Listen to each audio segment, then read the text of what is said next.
and happy Halloween. It is Allison of The Allison Show. I gave myself my own craft show so that I could share ideas with you like these really cute fabric stuffed pumpkins. They're surprisingly easy. You can make them in a variety of sizes and you don't have to use a sewing machine. I'm going to show you how to make them. Let's get started. Here are the supplies you need to make yourself a little pumpkin. You need fabric, and you actually need 2 pieces of fabric, but I used an old sleeve so that it's already a tube. This is the shape you need to start.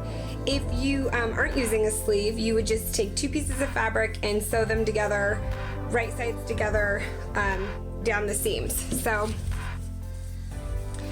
this is fabric that I've sewn together. A machine would be really easy. If you don't have a sewing machine, you could just hand stitch that.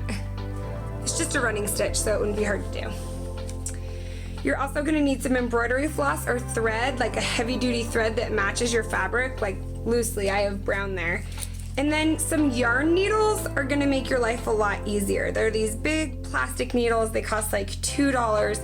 You can find them at the craft store over by like the embroidery and yarn.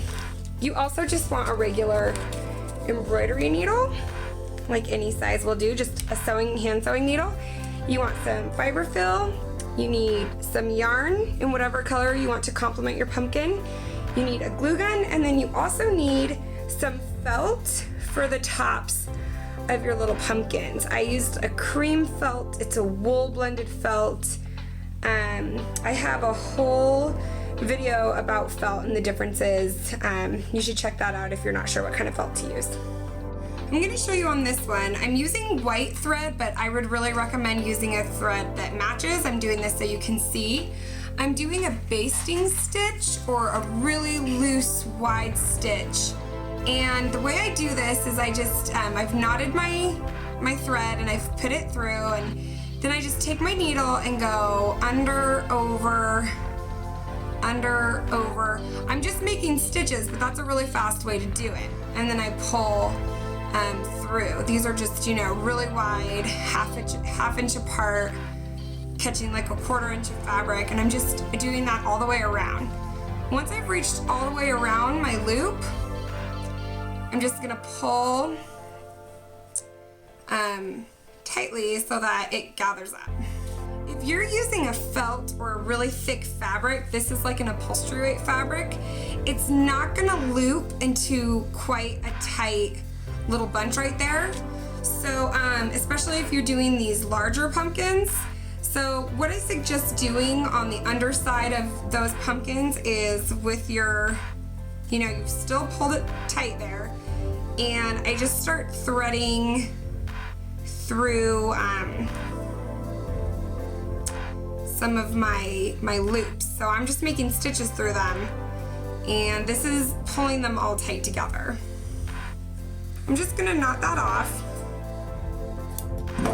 And now if I wanna see, you know, what it looks like, I flip it through and there's the underside of my pumpkin. So I've turned my little sleeve now, and this bunch part is at the bottom. And then I'm gonna repeat on the top what I did at the bottom, which is I'm just going around towards the top edge, making my basting stitch. This is a really thin fabric, so it's really fast. This was actually a blouse that my sister and I used to fight over, and it got some holes. It was hard to repair, so I'm turning it into pumpkins for both of us. The shirt will live on forever. So I really quickly did that. You could do that by machine. I just like doing it better by hand. It's actually faster, I think, because now you use it to sew up. So I have my stuffing, and now I'm just gonna start putting my fiber fill in there. And I like to start to pull it tight so I can kind of get an idea of what the shape is, where I need more stuffing.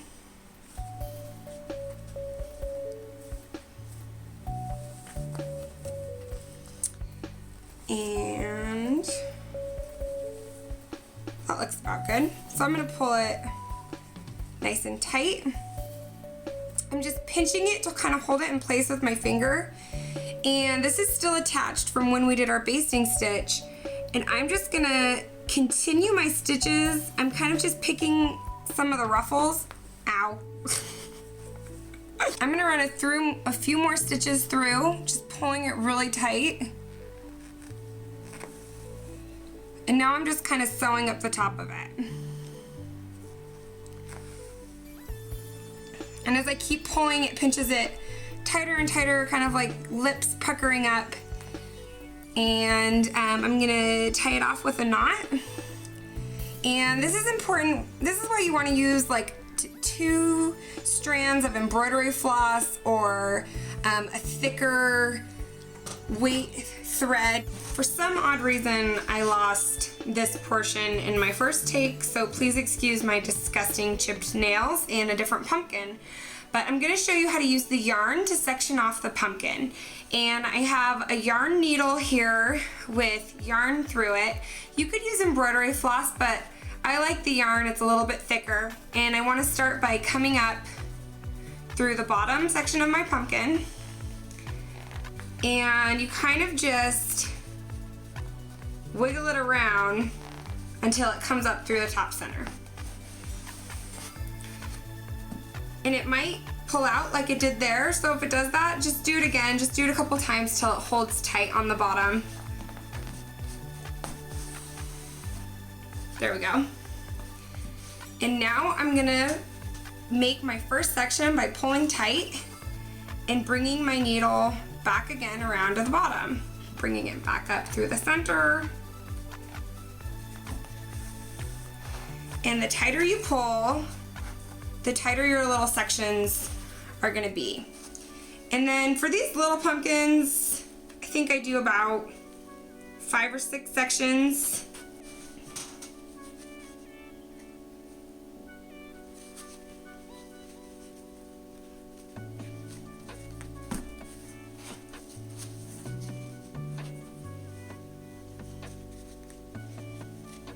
Okay, I'm gonna make my last section of the pumpkin. I'm bringing it up through and pulling really tight and kind of move them around. And the reason why you want to pull through the center is it squishes the pumpkin in the middle, gives it that cute Cinderella pumpkin shape. And then using the end of your yarn, just pick up a little bit in a loop there, like one of the loops of your pumpkin, and I'm just tying it off into a knot. And then I'm gonna trim that, and then you're ready to put your stem on. So I have a strip of felt here. It's probably about 3 inches by 1.5 inches, but it really doesn't matter because I'm gonna trim it down. I'm putting 1 strip of glue, hot glue, at the end, and then I'm gonna roll it like a sushi roll. I'm gonna catch that really thin. I put a little bit of glue in the middle there just to kind of stabilize it and give it some shape. I'm rolling it up, and you can just decide on your thickness. If you wanted to stop right there, you could just add glue right there. I think I'm actually gonna use this full thickness for this size pumpkin. I'm gonna add a little bit of glue, and then I'm just gonna keep rolling towards the end. And if you missed by a little bit, you could just go and trim up the end. Then I'm gonna hold it on my pumpkin. That's obviously way too large. I'm gonna cut it in half. Then I'll have another stem for a different pumpkin. And I might even trim just a tiny bit more. Totally your aesthetic. My husband keeps finding these all over the house. I just let them fly.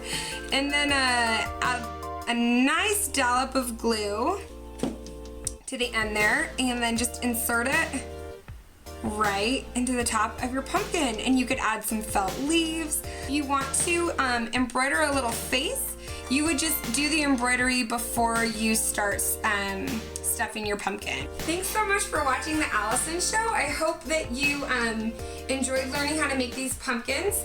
I have more details, more tutorials, especially for Halloween right now on my blog, theallisonshow.com. If you have any questions, that's probably where you're gonna get a hold of me best. As always, keep it crafty and keep it sassy, and thank you so much for watching.